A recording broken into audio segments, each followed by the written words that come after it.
All right, part two. I want to talk about functional movement and what that looks like, how we choose it. One of the things I've always said to friends and other trainers who are really curious about why we choose our movements is I truly believe that CrossFit is elitist when choosing their movements. You know, they're very selective and they have a definition for how they choose functional movements.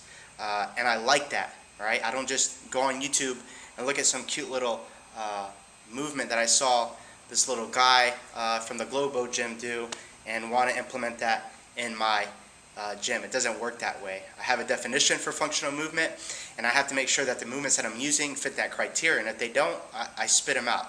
All right. So we define functional movement by moving large loads, long distance, quickly. What I mean by that, one second.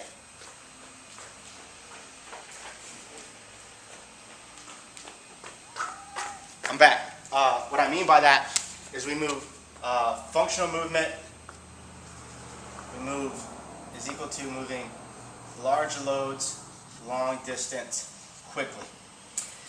This would be directly related to the equation for force in physics. Force is,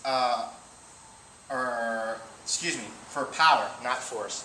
Power is equal to force times distance over time.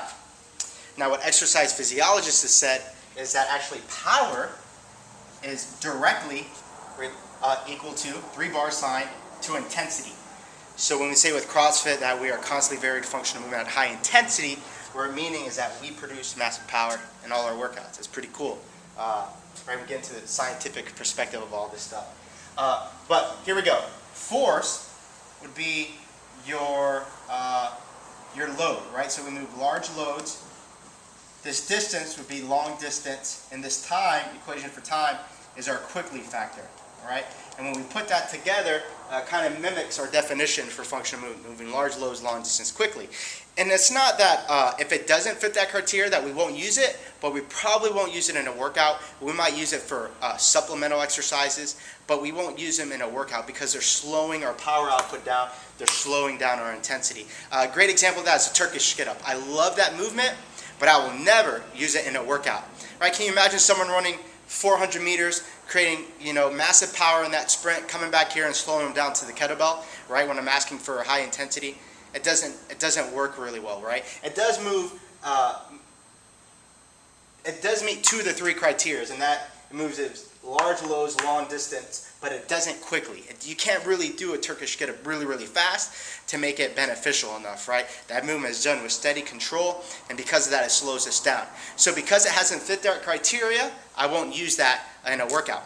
Now, other movements that we do use that we consider functional, like the deadlift, the back squat, the thruster, right? A thruster is that front squat to push press, is very functional. Not only functional, we're able to move a decent amount of load really quick. And because of that, it's able to produce a lot of power. A workout like Fran, you got people who are doing Fran at 2 minutes, 2:30, are producing almost 1 horsepower. 1 horsepower in that time frame. That's ridiculous. That's crazy. So we can look at other movements, body weight movements, and so forth. Some things, trying to think that I wouldn't consider functional, right?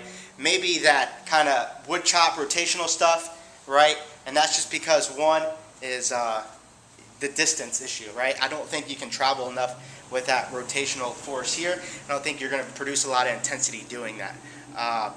So I wouldn't probably use that. Other things that we do use, anything that makes you travel far, the pull-up, right? From the bottom of the pull-up to the top, you create a lot of distance, you're moving your own body weight. It can get tough, especially at high reps. Burpees, right? This kind of hybrid of push-up and air squat put together can create a lot of intensity, right? And we consider those movements functional.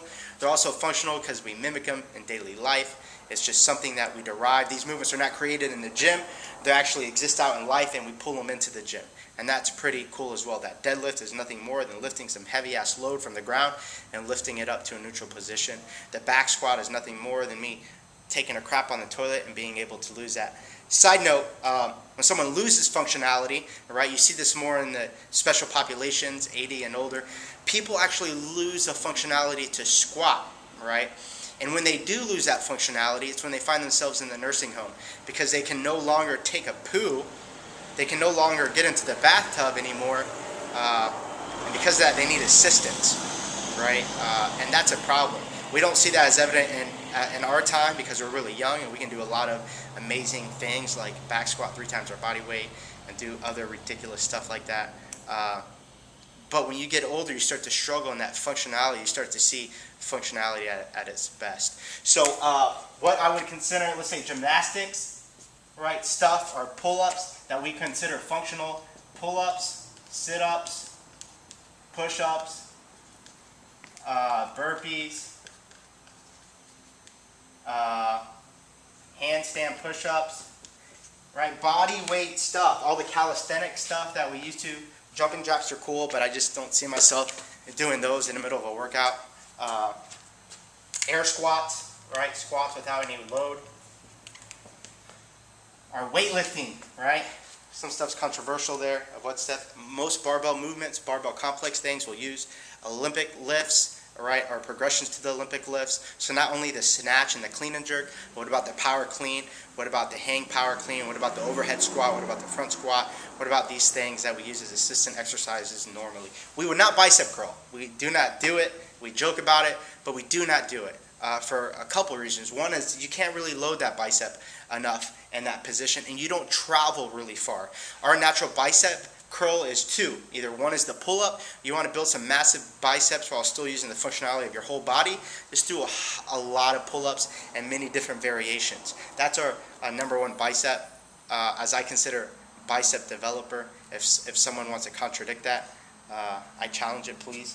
And there's some other things that we do. People, struggle. One of the things that we struggle with is this idea of the bench press. It's kind of funny.